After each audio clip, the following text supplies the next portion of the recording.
दिशा में जो बात उन्होंने रखी, मैं अपनी भावना और उनके विचार अपने विचारों से मैं जोड़ता हूं। मुझे खुशी है इस बात की कि सरकार ने इस बात पर चर्चा और मौका दिया हम सबको अपनी बात रखने का।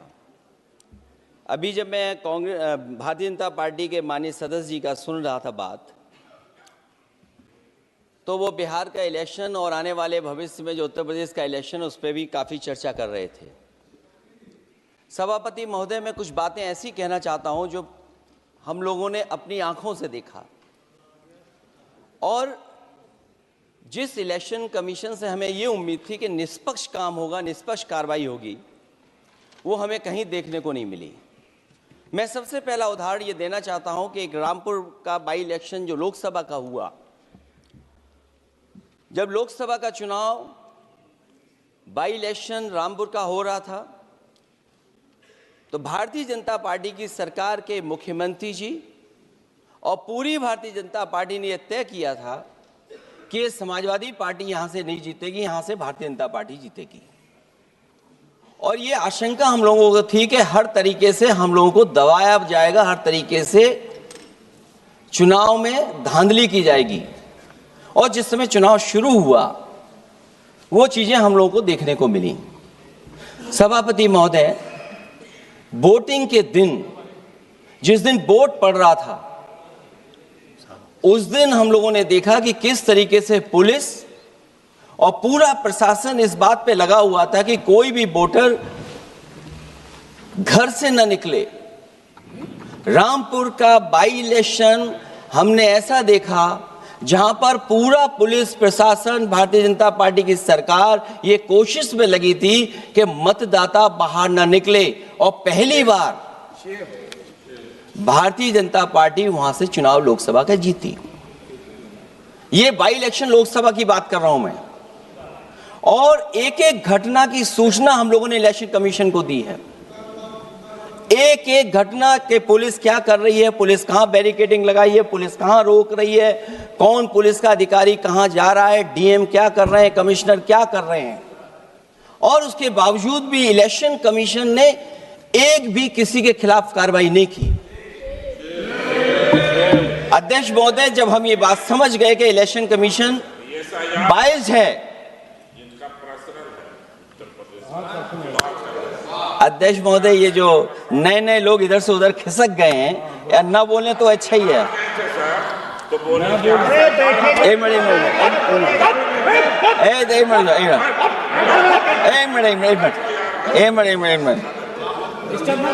अध्यक्ष महोदय, पर अध्यक्ष महोदय, मेरा ये आग्रह है, ये अध्यक्ष महोदय ये कुछ जानते नहीं है। अध्यक्ष महोदय, माननीय सदस्य कुछ जानते नहीं है, ये ना पढ़े लिखे हैं ना कुछ जानकारी रखते हैं। ये मैं ये कह रहा हूं, मैं ये बात इसलिए कह रहा हूं, ये अनपढ़ इसलिए हैं। अध्यक्ष महोदय, मैं ये बात इसलिए कह रहा हूं कि जो जो घटनाएं मैं बता रहा हूं, मैंने एक एक घटना इलेक्शन कमीशन को टैग किया है, एक एक वीडियो इलेक्शन कमीशन को दिया है, एक एक पत्र लिखा है इलेक्शन कमीशन को। अगर एक भी कार्रवाई की हो तो मुझे बता दें, अगर ये जानते हो। और दूसरा, मैं अध्यक्ष महोदय, मैं दूसरा बताना चाहता हूं आपको। अध्यक्ष महोदय, चुनाव जीते जाते हैं, हारे जाते हैं। कभी कोई चुनाव जीतता है, कभी कोई चुनाव जीतता है। एक समय था जब हम लोग कांग्रेस पार्टी से लड़ते थे, और एक समय आ गया कि जब हम आपसे लड़ रहे हैं। चुनाव कभी ये जीतते हैं, कभी वो जीतते हैं, कभी मैं जीतता हूं। एक समय था अध्यक्ष महोदय, मैं 5 लोकसभा का सांसद था यहां। इस बार हम लोग भारतीय जनता पार्टी को दूसरे नंबर करके सबसे 1 नंबर पे समाजवादी पार्टी आई।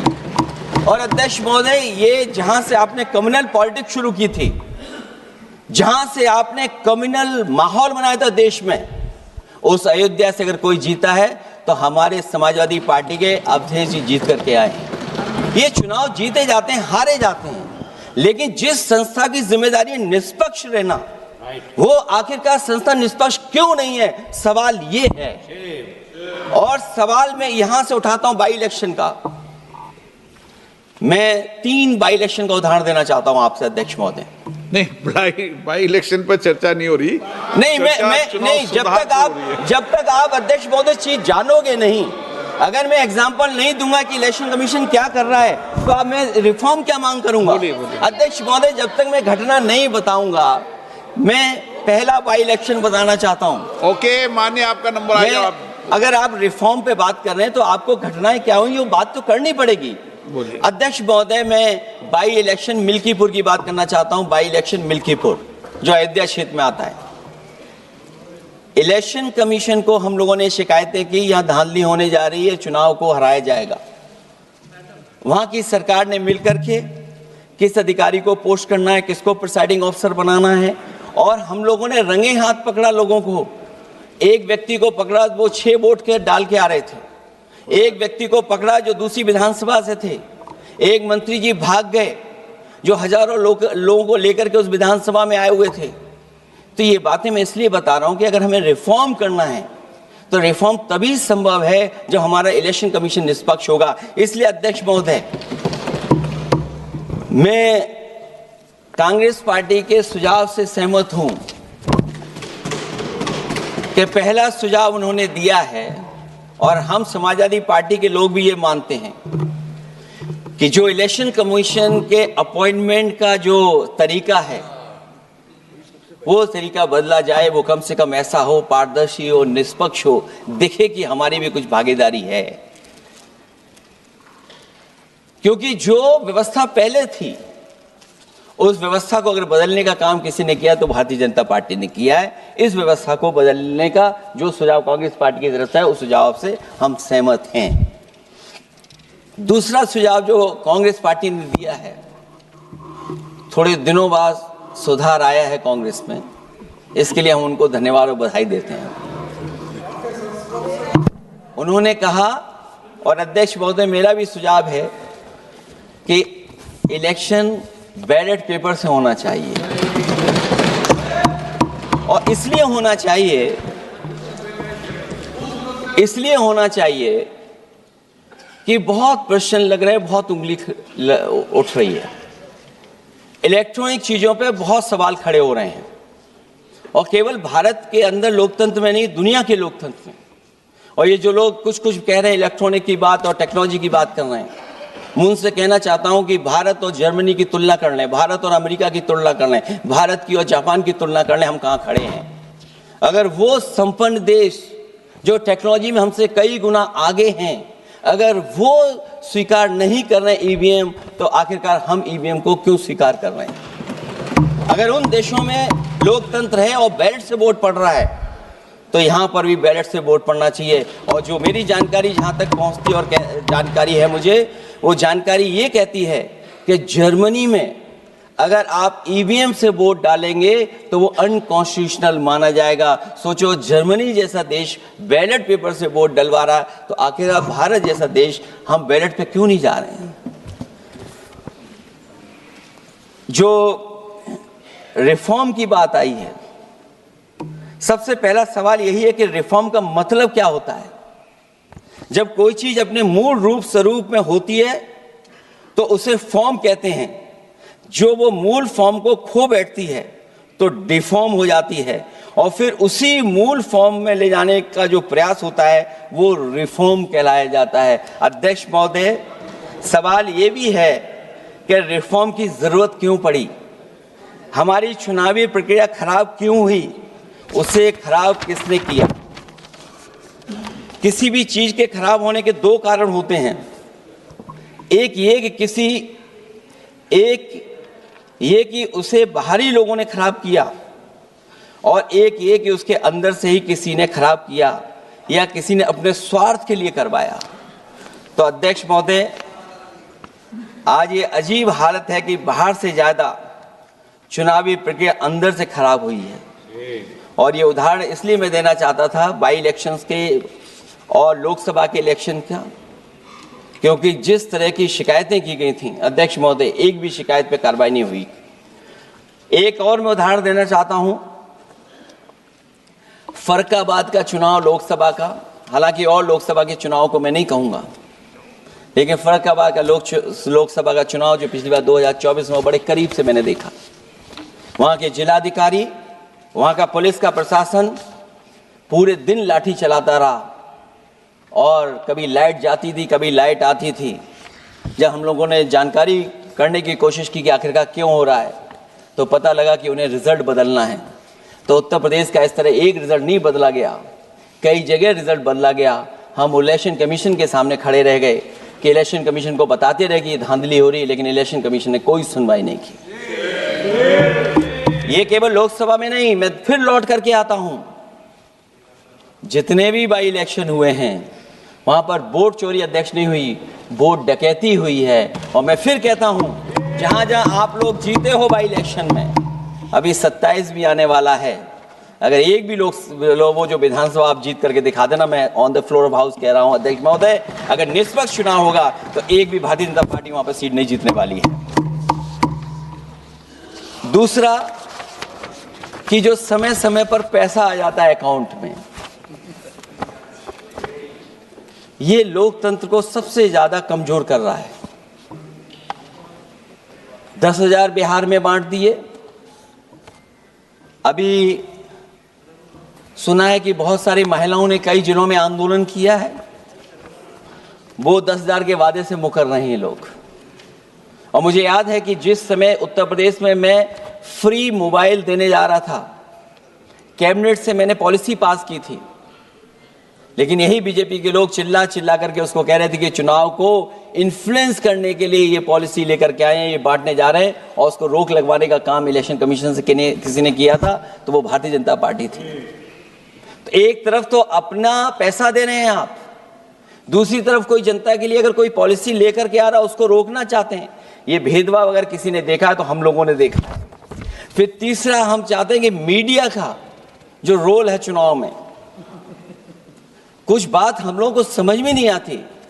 हमारे जो गरीब मतदाता हैं वो कभी कभी अध्यक्ष महोदय हमसे पूछते हैं कि आप तो टीवी पे आते हैं और चले जाते हैं, कुछ लोग टीवी पे आते हैं फिर जाते ही नहीं हैं, ये कारण क्या है?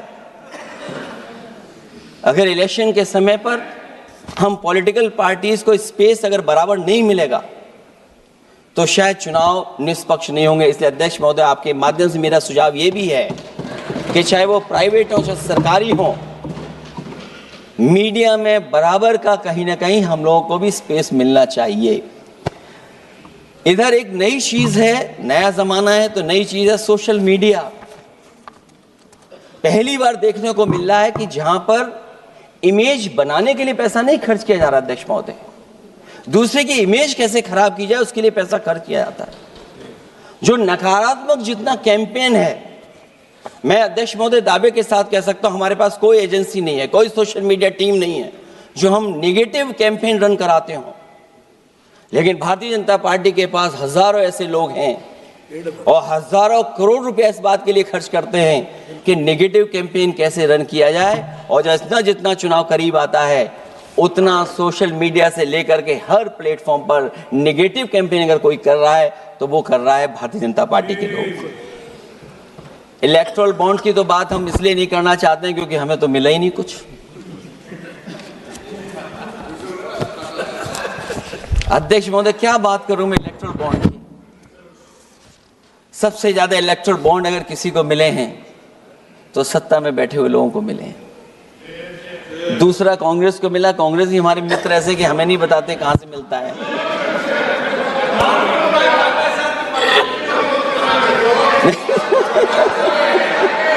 अध्यक्ष महोदय, सबसे ज्यादा चुनावी खर्चा इनके पास, दूसरा खर्चा इनके पास, हम लोगों का भी तो कोई ख्याल रखे अध्यक्ष महोदय, वो आप बता देना। तो ये जो इलेक्ट्रॉन बॉन्ड वाला जो खेल है अध्यक्ष महोदय, ये तो दिखाई देने वाला खेल है। उसमें सोचिए कहां हम लोग टिकेंगे, कहां रीजनल पार्टीज टिकेंगी। इसलिए अगर ये तरीका चुनाव होगा, खर्चा कैसे कम हो, इस पे भी इलेक्शन कमीशन को सोचना चाहिए कि ये खर्चा कैसे कम किया जाए। जहां तक एसआईआर की बात है, जो एसआईआर यूपी में चल रही है, अभी तक 10 लोगों की जान जा चुकी है। बीएलओ जो गांव-गांव जाने की और गली-गली जाने के लिए जिनको काम मिला है, उसमें लगभग 10 लोगों की जान जा चुकी है। 9 लोगों की हमारे पास सूची है। मुरादाबाद में बीएलओ सर्वेश सिंह ने फांसी लगा ली, उन पर काम का बोझ था, 29 नवंबर में बिजनौर में बीएलओ शोभा रानी को हार्ट अटैक हो गया। 29 नवंबर देवरिया लेखपाल आशीष कुमार ड्यूटी के दौरान तबीयत बिगड़ी और फिर उनके बाद मृत्यु हो गई। फतेहपुर में लेखपाल सुधीर कुमार ने शादी के एक दिन पहले फांसी लगा ली। और इस परिवार से तो मैं खुद मिला था जाकर के। अध्यक्ष महोदय, जब परिवार के लोगों से बातचीत हुई तो उन्हें ये बताया उन्होंने कि इतना काम का बोझ था उनके ऊपर, अधिकारी इतना दबाव बना रहे थे कि वो क्या करते। और जो इलेक्शन कमीशन ने अध्यक्ष महोदय कहा कि हम ट्रेनिंग देंगे बीएलओ को, मैं ये दावा कर सकता हूं कि उत्तर प्रदेश के बहुत कम बीएलओ को ट्रेनिंग मिली होगी। और यहां मैं कह सकता हूं कि एक भी बीएलओ को ट्रेनिंग नहीं दी गई जो देनी चाहिए थी। और जो बीएलओ लगाए गए हैं उनका पूरा परिवार लगा हुआ है कि कैसे भी अपने बीएलओ जो परिवार के सदस्य हैं उनकी मदद पहुंचाएं। महिला है वो फॉर्म नहीं भर सकती, कई बार उसके परिवार के सदस्य लगे हुए हैं कि कैसे फॉर्म भरवाएं हम उनका। तो 9 लोगों की जान गई है। हमने अपनी पार्टी की तरफ से तो 2 लाख रुपए की मदद की है। हमारी मांग होगी कि चुनाव आयोग और इस लोकतंत्र को मजबूत करने के लिए जो मदद होनी चाहिए 1 करोड़, और उनको सरकारी नौकरी मिलनी चाहिए। धांधली कैसे होती है, चुनाव होने से पहले ही वोट कट जाते हैं। हमारे राजीव राय जी बैठे होंगे माननीय सदस्य, वो किताब लाए हैं कि नहीं लाए हैं?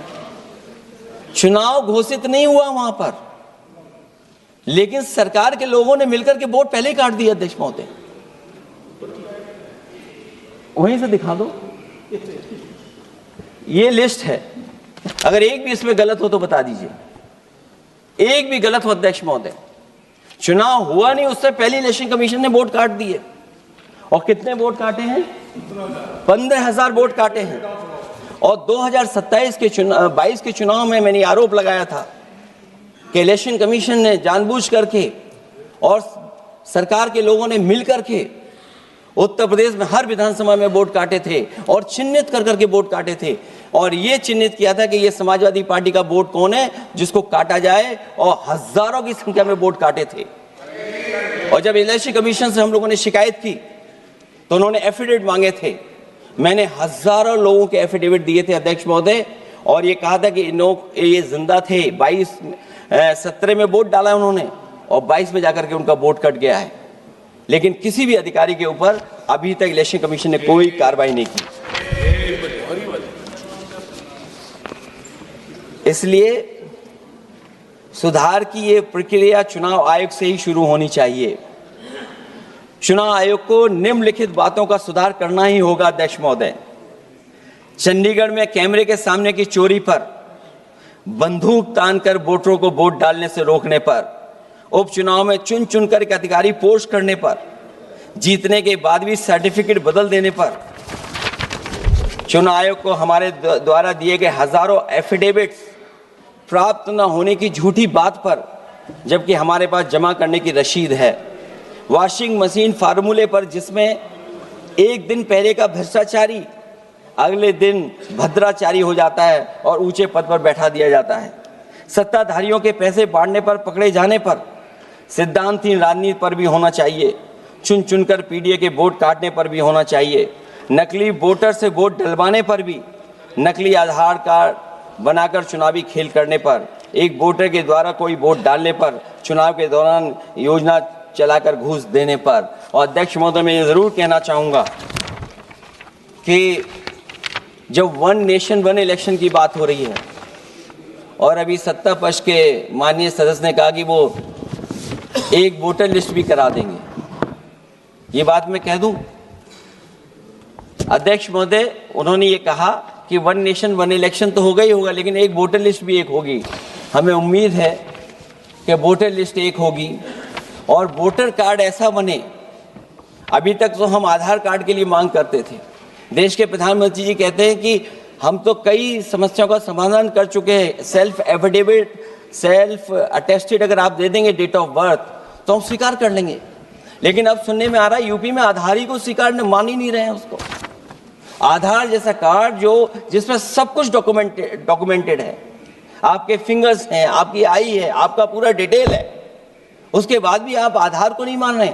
इसका मतलब ये एसआईआर नहीं है, ये अंदर ही अंदर एनआरसी वाला काम कर रहे हैं, क्योंकि हमने उत्तर प्रदेश में सुना है कि वहाँ के मुख्यमंत्री जी कह रहे हैं कि हम डिटेंशन सेंटर बना रहे हैं।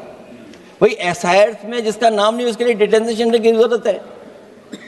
इसका मतलब अध्यक्ष महोदय, जो काम ये खुल के नहीं कर सकते थे एनआरसी, वो काम ये एसआईआर के बहाने कर रहे हैं, तभी ये कभी कभी कहते हैं घुसपैठियां हैं और डिटेंशन सेंटर बन रहे हैं।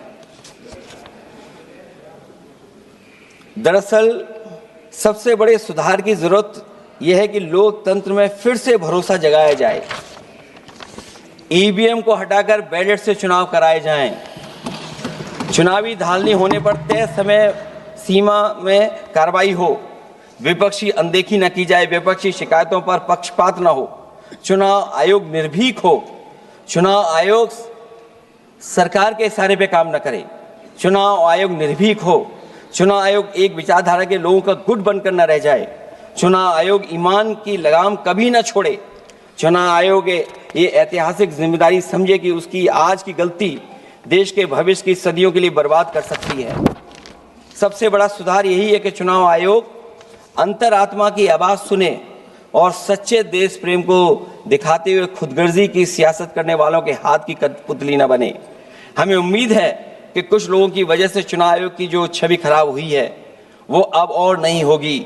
इलेक्शन रिफॉर्म तब तक निरर्थक है जब तक इलेक्शन कमीशन में रिफॉर्म नहीं होगा। इसीलिए जो सुझाव विपक्ष की तरफ से आ रहा है कि इलेक्शन कमीशन का गठन में जो पहले व्यवस्था थी वो पुनः लागू हो, उसी के बाद इलेक्शन कमीशन में सुधार संभव है। जितना इलेक्शन कमीशन मजबूत होगा उतना ही हमारा लोकतंत्र मजबूत होगा। जितना हम संविधान से खिलवाड़ करेंगे उतना ही हम समझेंगे कि आप लोकतंत्र से खिलवाड़ कर रहे हैं। इन्हीं शब्दों के साथ अध्यक्ष महोदय मैं आपका विशेष धन्यवाद देता हूं और मैं उम्मीद करता हूं कि इलेक्शन कमीशन भविष्य में फेयर काम करेगा।